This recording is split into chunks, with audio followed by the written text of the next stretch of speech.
the Dallas Soccer Show. Joining you from upwind of the garbage dump in Lewisville, Texas, I'm Dustin Nation, and checking in from the Admirals Club in the McKinney Regional Airport is my partner in crime for the lineup predictions, Jonathan Ross. How's it going, Jonathan? It's going good, Dustin. Really looking forward to this weekend and a big game. Yeah, we got a big one coming up. It is the Texas Derby. It's the second leg of the Texas Derby. And right now, FC Dallas is behind in that. We lost to them 2-1 back in May. And so there are a couple scenarios in which we can keep El Capitan, the cannon. Those scenarios are we need to basically beat them by 1 goal or more. So if we tie, then Houston will get El Capitan and win the derby, or win the overall series. The first tiebreaker is goal differential, and so if FC Dallas wins by 2 goals, we lost 2-1 in the first one. So if we win by 2 goals, that tiebreaker kicks in. But way down the list on the very last tiebreaker is if the goal differentials are tied, then the previous winner keeps the cannon, keeps El Capitan. So a single goal win will keep El Capitan here in Dallas for the next year, assuming we don't meet them in the playoffs and we didn't meet them in the Open Cup. So those 2 tiebreakers are pretty much off the table. So with all that having been said, Jonathan, let's get stuck into some lineup predictions. All right, sounds good. Cool. All right, so we're getting into the crunch time. We kind of talked a little bit about it on our podcast this week, in that there's not a whole lot of room for experimentation. At this point, Luchi knows who his best players are and who he wants to go to battle with for the rest of the season. There's just not a whole lot of time or to be playing around.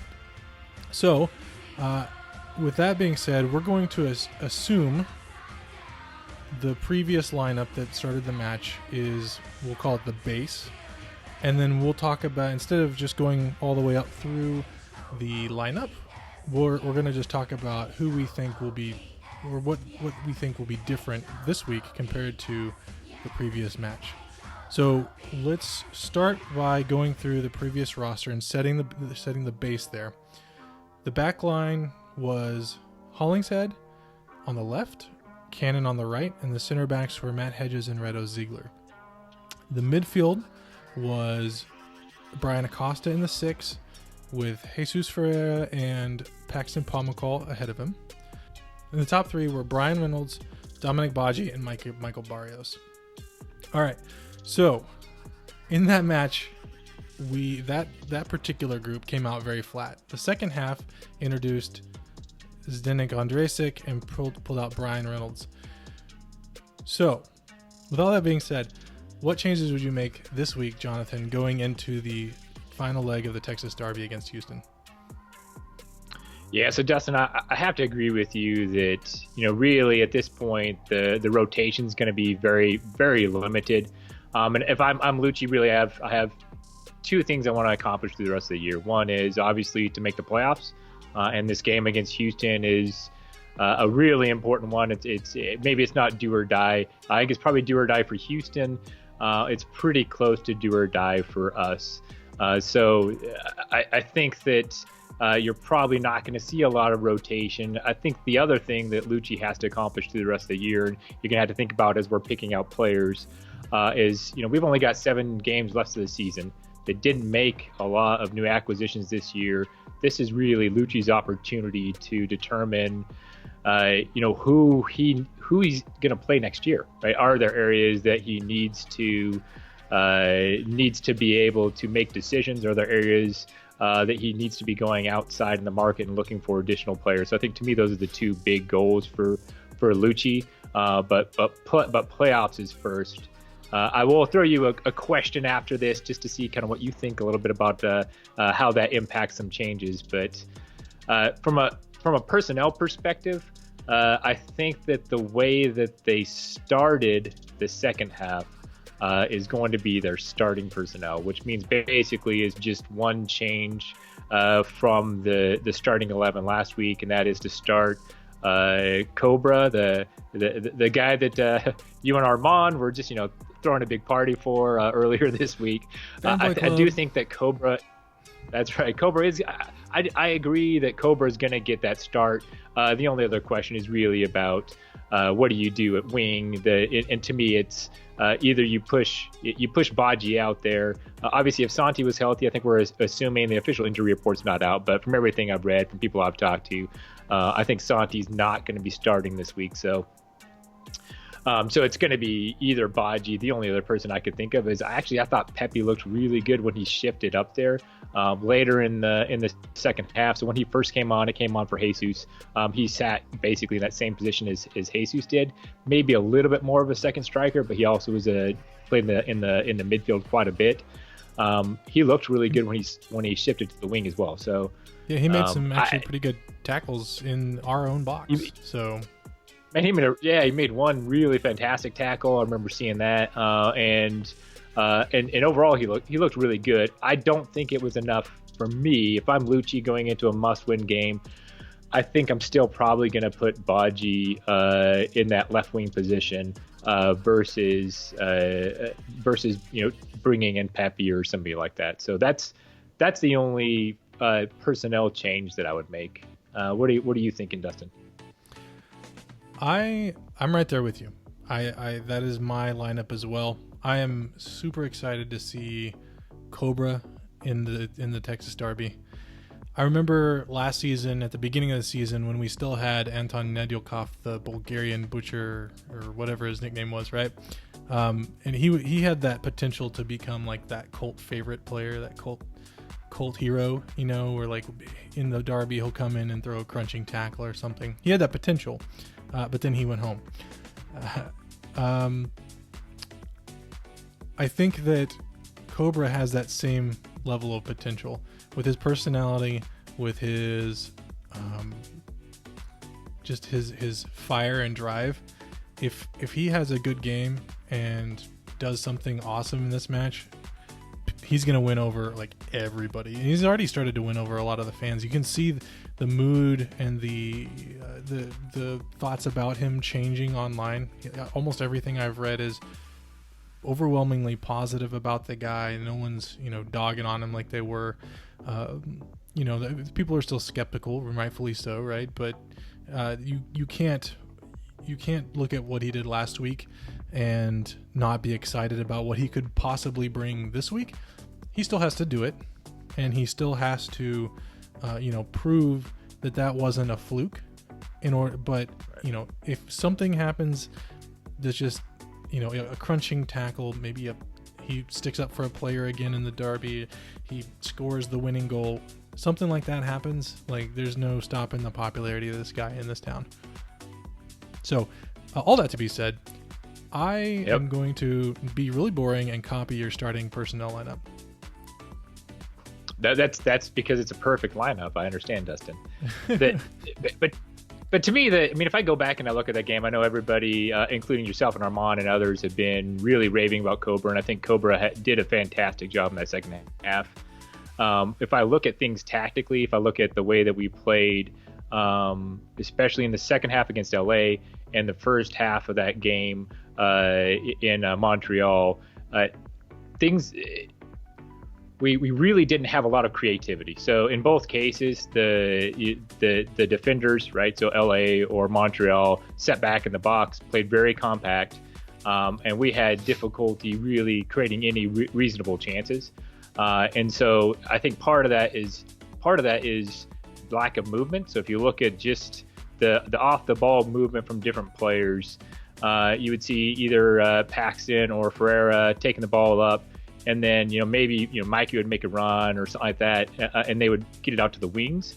But what you didn't see was multiple players trying to make runs, and that's something that shifted quite a bit when they moved into the second half in Montreal. And it's the same thing we saw in the game of Minnesota. Was both the off the ball movement was significantly more, right? So you would see multiple runners in the box. So if you think about like the two goals that Cervania had, for example, there's multiple players running in the box, and in fact, Cervania is making the far post run in both of those goals, and Cobra was actually the one making the near post run, right?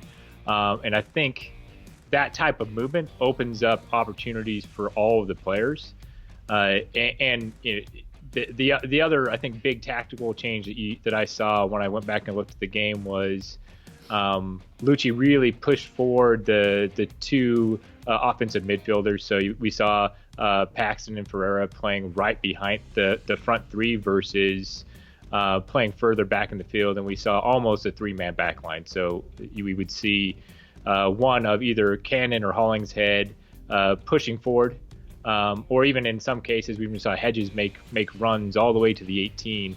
And I think it's not just adding Cobra, who I think added a lot of enthusiasm, but I think, to me, if we go back to the same way as we were playing with Cobra, if we play the same way as we did in the first half against Montreal, it's not going to make a difference. I do think that we have to play tactically that way, which I think puts you at somewhat of a risk against Houston, because Houston is definitely a bunker and counter team, and so they're going to be playing very tight in the box, right? They're gonna have their 8 defenders probably sitting back pretty far and compact.